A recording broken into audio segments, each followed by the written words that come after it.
नमस्कार, मी प्रल्हाद सोणे. आपण पाहतात ओमसाई न्यूज. पंतप्रधान नरेंद्र मोदी आज मन की बात या कार्यक्रमातून देशातील जनतेला संबोधित केले. राज्याचे ग्रामविकास मंत्री नामदार गिरीश महाजन यांच्या निवासस्थानी नामदार महाजन, नगराध्यक्षा सौ साधनाताई महाजन यांच्यासह पदाधिकारी, कार्यकर्ते, नागरिक मोठ्या संख्येने मन की बात या कार्यक्रमात सहभागी झाले होते. यावेळी त्यांनी अमृत महोत्सवासोबतच आदल्या दिवशी आयोजित केलेल्या तिरंगा मोहिमेबाबतही चर्चा केली.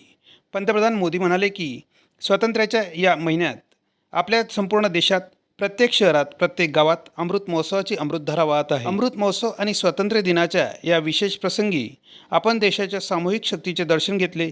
चैतन्य आहे एवढा मोठा देश, एवढी विविधता, पण तिरंगा फडकवताना सगळेजण त्याच भावनेने वाहत असल्याचे दिसत आहे. लोक स्वतः पुढे आले, तिरंग्याच्या अभिमानाचे पहिले रक्षक बनले. भारतासह जगभरातील भारतवासियांनी स्वातंत्र्याचा अमृत महोत्सव साजरा केला. पंतप्रधान नरेंद्र मोदी म्हणाले की आपला एवढा मोठा देश, इतकी विविधता, पण तिरंगा फडकवताना आपल्या सर्वांच्या मनात एकच भावना दाटून आल्याचे दिसत आहे. तिरंग्याच्या गौरवाचे रक्षक म्हणून लोकांनी स्वतः पुढाकार घेतला. स्वच्छता मोहीम आणि लसीकरण मोहीम राबवतानाही आपण देशाचा हा उत्साह अनुभवला आहे. याचं पंतप्रधान मोदींनी कौतुक केलं आहे. मेरे प्यारे देशवासियों, नमस्कार। अगस्त के इस महीने में आप सभी के पत्रों, संदेशों और कार्ड्स ने मेरे कार्यालय को तिरंगामय कर दिया है। मुझे ऐसा शायद ही कोई पत्र मिला हो जिस पर तिरंगा न हो या तिरंगे और आजादी से जुड़ी बात न हो। बच्चों ने, युवा साथियों ने तो अमृत महोत्सव पर खूब सुंदर सुंदर चित्र और कलाकारी भी बनाकर भेजी है। आजादी के इस महीने में हमारे पूरे देश में हर शहर, हर गांव में अमृत महोत्सव की अमृत धारा बह रही है। अमृत महोत्सव और स्वतंत्रता दिवस के इस विशेष अवसर पर हमने देश की सामूहिक शक्ति के दर्शन किए हैं। एक चेतना की अनुभूति हुई है। इतना बड़ा देश, इतनी विविधताएं, लेकिन जब बात तिरंगा फहराने की आई तो हर कोई एक ही भावना में बहता दिखाई दिया। तिरंगे के गौरव के प्रथम प्रहरी बनकर लोग खुद आगे आए। हमने स्वच्छता अभियान और वैक्सीनेशन अभियान में भी देश की स्पिरिट को देखा था। अमृत महोत्सव में हमें फिर देशभक्ति का वैसा ही जज्बा देखने को मिल रहा है। हमारे सैनिकों ने ऊंची ऊंची पहाड़ की चोटियों पर, देश की सीमाओं पर और बीच समंदर में तिरंगा फहराया।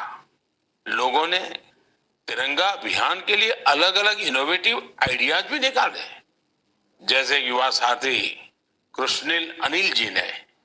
अनिल जी एक पजल आर्टिस्ट हैं और उन्होंने रिकॉर्ड समय में खूबसूरत तिरंगा मोज़ेक आर्ट तैयार की है।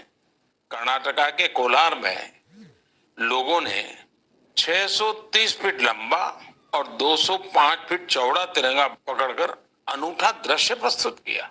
असम में सरकारी कर्मियों ने दिधाली पुखरी वार मेमोरियल में तिरंगा फहराने के लिए अपने हाथों से 20 फीट का तिरंगा बनाया। इसी तरह इंदौर में लोगों ने ह्यूमन चेन के जरिए भारत का नक्शा बनाया। चंडीगढ़ में युवाओं ने विशाल ह्यूमन तिरंगा बनाया। ये दोनों ही प्रयास गिनीज रिकॉर्ड में भी दर्ज किए गए हैं। इस सब के बीच हिमाचल प्रदेश की गंगोट पंचायत से एक बड़ा प्रेरणादायी उदाहरण भी देखने को मिला। यहाँ पंचायत में स्वतंत्रता दिवस के कार्यक्रम में प्रवासी मजदूरों के बच्चों को मुख्य अतिथि के रूप में शामिल किया गया। साथियों, अमृत महोत्सव के ये रंग केवल भारत में ही नहीं बल्कि दुनिया के दूसरे देशों में भी देखने को मिले।